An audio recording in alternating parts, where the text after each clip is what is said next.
নমস্কার বন্ধুরা, চুমকি রন্ধনশালায় আপনাদের সবাইকে স্বাগত। আজকে বানিয়ে দেখাচ্ছি মিষ্টির দোকানের মতো নিমকি, যে নিমকিটা তৈরি করার পর 1 মাসের মতো মুচমুচে থাকবে। অনেকেই এই নিমকি তৈরি করতে গিয়ে ঝামেলায় পড়েন।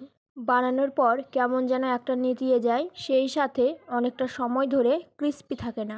আজকের এই নিমকিগুলো 1 মাসের মতো সংরক্ষণ করতে পারবেন, অনেক ক্রিস্পি থাকবে। আমি কিছু টিপসের সাথে আজকের এই নিমকির রেসিপিটা শেয়ার করছি, আশা করছি ভালো লাগবে। চলুন তৈরি করতে থাকি। প্রথমে নিয়ে নিচ্ছি একটা বাটিতে 2 কাপ ময়দা, তারপর হাফ চা চামচ দিয়ে দিচ্ছি কালো জিরে, পরিমাণ মতো লবণ দিয়ে দিচ্ছি, আর 1 টেবিল চামচ দিয়ে দিচ্ছি সাদা তেল, আর এবার 1 চা চামচ দিয়ে দিচ্ছি চিনি। চিনিটা এখানে অবশ্যই দিতে হবে, তা না হলে নিমকিগুলো খাস্তা হবে না। এখন এই ময়দার সাথে সমস্ত উপকরণকে একটু সময় নিয়ে মেশাতে হবে। এই সময় তাড়াহুড়ো করা যাবে না। ময়দার সাথে সমস্ত উপকরণ খুব ভালোভাবে মিশিয়ে নিচ্ছি, তারপর অল্প অল্প করে জল দিয়ে একটা সফট ডো তৈরি করতে হবে। আর আমি কিন্তু এখানে নর্মাল জল নিয়েছি। তারপর অল্প অল্প করে জল দিয়ে একটা সফট ডো তৈরি করে নিচ্ছি। ডোটা কিন্তু শক্ত করা যাবে না। একটা ডো তৈরি করা হয়ে গেছে। এখন ঢেকে রেখে দিচ্ছি 1 ঘন্টার জন্য। 1 ঘন্টা পর এই ময়দার এখন ডোটা অনেকটাই সফট হয়ে গেছে। তারপর এই ডোটা থেকে ছোট ছোট লেচি কেটে নিতে হবে।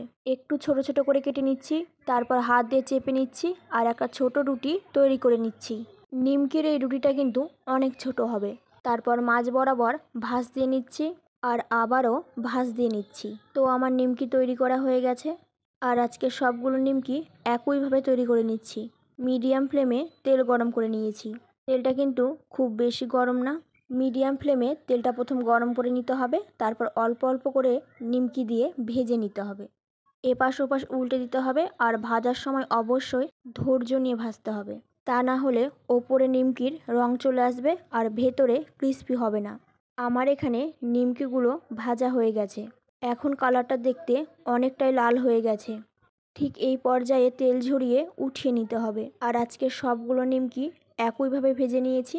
আশা করছি আজকের এই নিমকির রেসিপিটি ভালো লেগেছে সবার কাছে। 1 মাসের মতো অবশ্যই সংরক্ষণ করতে পারেন।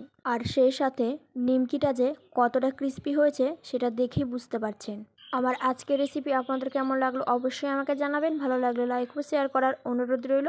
আমার চ্যানেলে নতুন বন্ধু হয়ে থাকলে চ্যানেলটি সাবস্ক্রাইব করে নেওয়ার অনুরোধ রইল। পাশে থাকা বেল আইকনটা অবশ্যই প্রেস করে দেবেন, কারণ আমি চ্যানেলে যখনই কোনো নতুন রেসিপি শেয়ার করব নোটিফিকেশন আপনাদের কাছে পৌঁছে যাবে। আজকের মতন এই পর্যন্ত, আবারও হাজির হয়ে যাব নতুন কোনো রেসিপি নিয়ে। ভালো থাকবেন, সুস্থ থাকবেন, ধন্যবাদ।